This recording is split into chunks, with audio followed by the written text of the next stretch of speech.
এবার আসেন আমার আলোচ্য আয়াতের দিকে যাই। দ্বিতীয় নম্বর আয়াত, আল্লাহ রাব্বুল আলামিন বলেন, আল্লাযী খালাকাল মাউতা ওয়াল হায়াতা লিয়াবলুয়াকুম আইয়ুকুম আহসানু আমালা ওয়া হুয়াল আজিজুল গফুর।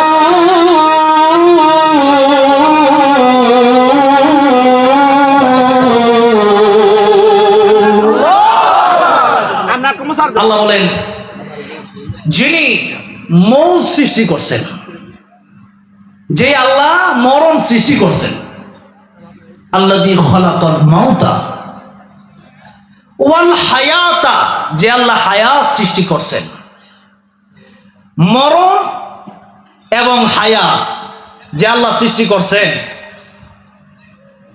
সে আল্লাহ রাব্বুল আলামিন নিজেই বলছেন, আমি আল্লাহ রাব্বুল আলামিন মরণ সৃষ্টি করলাম, হায়াত সৃষ্টি করলাম। মৃত্যুর কথাটা আল্লাহ রাব্বুল আলামিন আগে বললেন, হায়াতের কথাটা আল্লাহ রাব্বুল আলামিন পরে বললেন। কিন্তু আমাদের মনে অনেকের প্রশ্ন জাগতে পারে যে আমরা তো আগে বাঁচি পরে মরি, তাহলে আমাদের হায়াতের কথা আল্লাহ আগে না বলার দরকার তো ছিল। এমন আল্লাযী খালাকাল হায়াতা ওয়াল মাউতা, কিন্তু আল্লাহ বললেন আল্লাযী খালাকাল মাউতা ওয়াল হায়াতা, তাহলে মরণের কথা আল্লাহ আগে বললেন কেন? মুফাসসিরিন কেরামগণের কয়েকটা ব্যাখ্যা লিখেছেন। এর প্রথম ব্যাখ্যাটা আল্লাহ রাব্বুল আলামিন নিজেই সূরা বাকারার ভিতরে বলেছেন। বলবো আয়াত, আল্লাহ বলতেছেন, কাইফা তাকফুরুনা বিল্লাহি ওয়া কুনতুম আমওয়াতান ফাআহইয়াকুম সুম্মা ইউমীতুকুম সুম্মা ইউহয়ীকুম সুম্মা ইলাইহি তুরজাউন।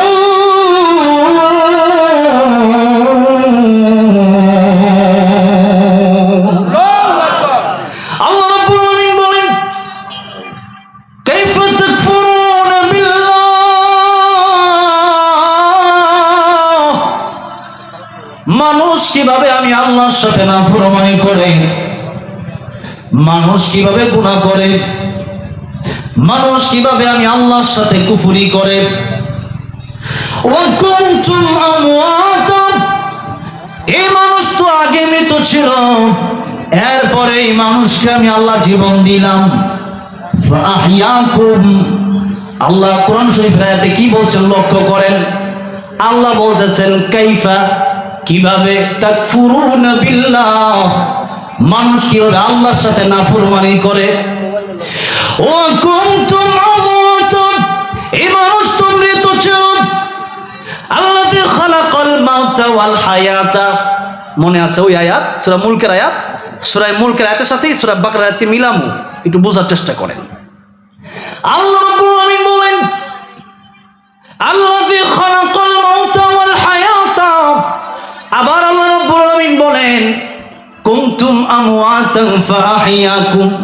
তাইলে সূরা মুলকের প্রথমে আল্লাহ মরণের কথা বললেন, পরে হায়াতের কথা। সূরা বাকারায় আসলাম, সেখানে এখন দেখি আগে আল্লাহ মরণের কথা বলেছেন, এরপরে হায়াত। এখন আল্লাহ ওই আয়াত, যে অনেকের প্রশ্ন হইতে পারে যে মরণের কথা আল্লাহ আগে কেন বলেন, এবার আল্লাহ বুঝাই দিচ্ছেন, বান্দারে তুমি তো আগে মরাইছিলা। আগে আমরা কি ছিলাম? মরাইছিলাম। কেমনে? মায়ের পেটে যখন ছিলাম, এখনো দেহ তৈরি হয় নাই, জমাট রক্ত, এরপরে গুস্ত হাড্ডি, এরপরে মানুষের আকৃতিতে আল্লাহ যখন বানালেন, এখনো রুহু আসে নাই। এই মুহূর্তে যদি আল্লাহ রুহু না দেয়, তাহলে অনেক মৃত বাচ্চাও এই পৃথিবীতে ভূমিষ্ঠ হয় কি হয় না? মৃত বাচ্চা ভূমিষ্ঠ হয়েছে কেন? ওই যে আল্লাহ রুহু দেয় নাই। কি দেয় নাই? রুহুটা কি জিনিস? এটাও আল্লাহ নবীকে প্রশ্ন করা হয়েছিল, আল্লাহ জবাব দেয়। প্রশ্ন করা হয়েছে আমাদের নবীকে, ওয়াসআলুনাকা আনির রূহ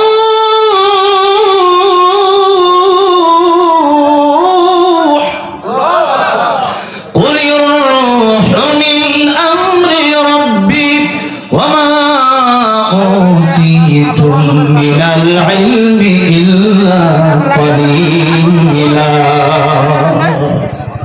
প্রশ্ন করা হচ্ছে রূহ কি জিনিস?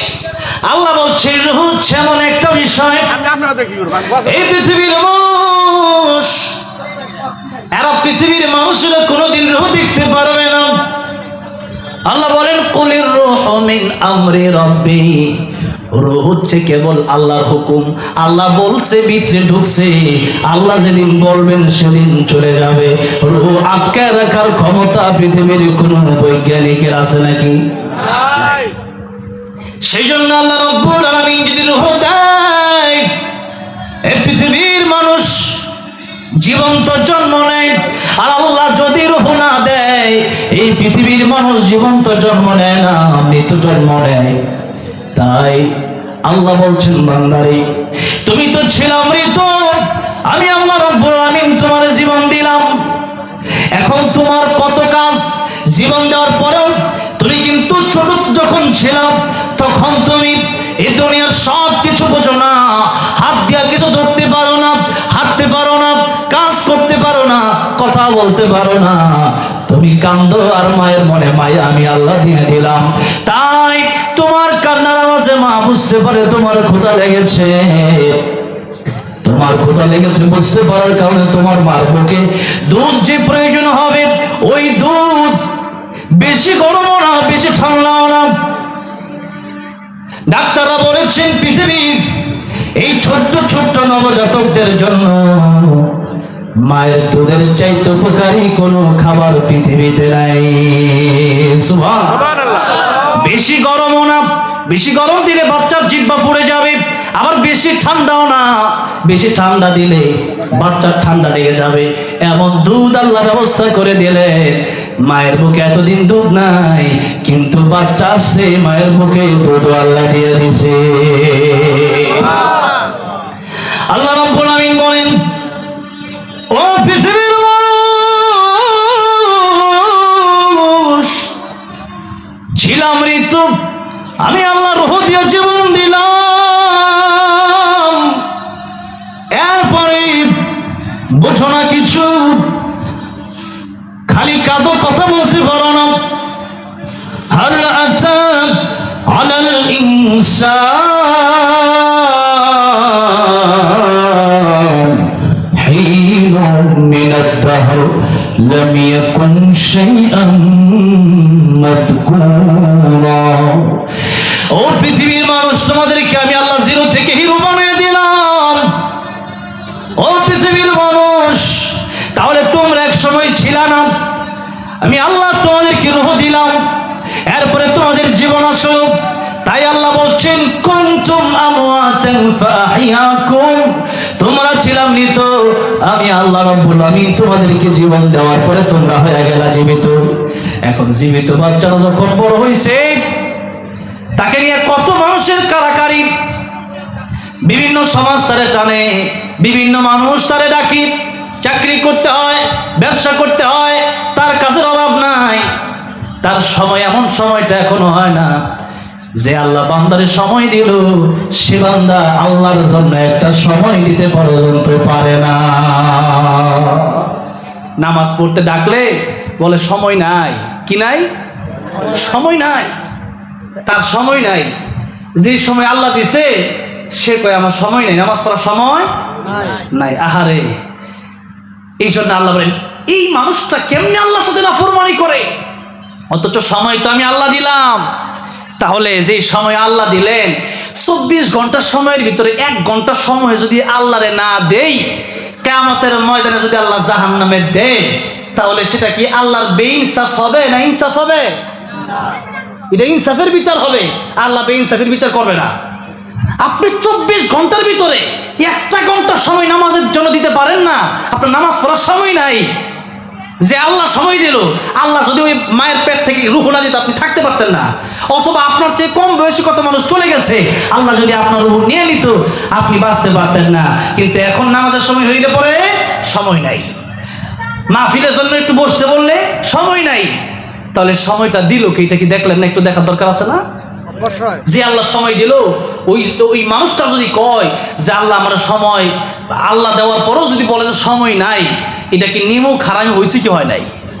এর চেয়ে বড় নিমুখ হারাম আর কেউ থাকতে পারে? নিমুখ হারাম।